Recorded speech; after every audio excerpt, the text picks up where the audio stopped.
Hey there folks, and welcome to another Factorio Mod Spotlight. I'm Exterminator, and thank you so much for joining me today.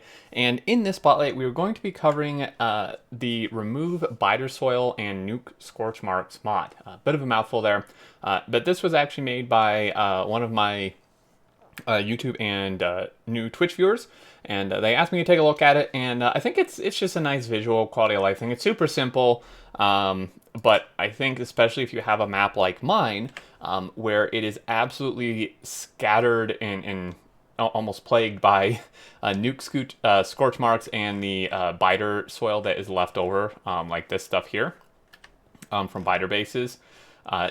This can really help with that. So what this allows you to do is basically remove the nuke scorch marks and the biter soil by placing ghosts. Now, it may seem a little weird. It is a little weird that you have to place ghosts to do it.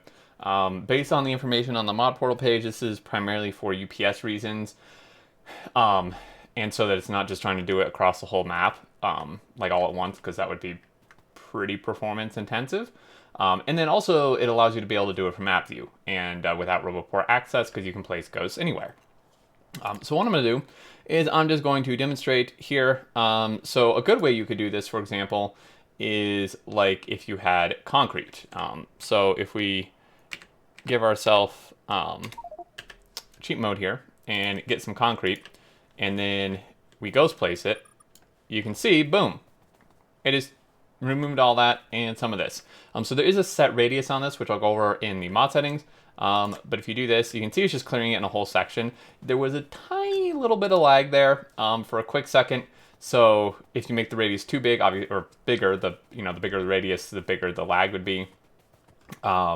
But yeah, so if we come over here to where there's like multiple scorch marks and the soil, so you could place a ghost, it'll get rid of it, and then what you could do is you could Control Z to get rid of the ghost before, just so it's not laying there, and it obviously will not undo the removal. So that's, I think, a good way to do it, or just have a construction planner handy, a deconstruction planner rather. But I think it's just really nice, because, these, like, they're cool when there's a couple of them, but honestly, this gets to be, like, very ugly, in my opinion.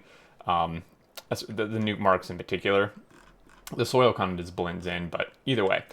So if we go into settings here, there is map settings, and that is it. So under here, you can just change the radius. It's 100 for the biter soil, default 100 tiles, and 50 for the scorch marks.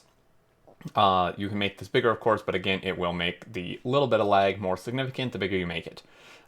And I think there is a max to it actually as well. On the mod portal says that the max for the biter soil is 500, and the max for the scorch marks is 200, and I'm, again, guessing this is for UPS reasons. But anyway, there you go. That's mod. Super simple, but I think it's kind of a nice way to clean up your map.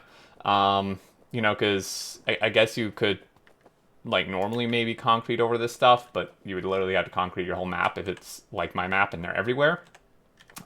And there's obviously no research required for it. And that should do it. As always, thank you so much for watching. I really appreciate it.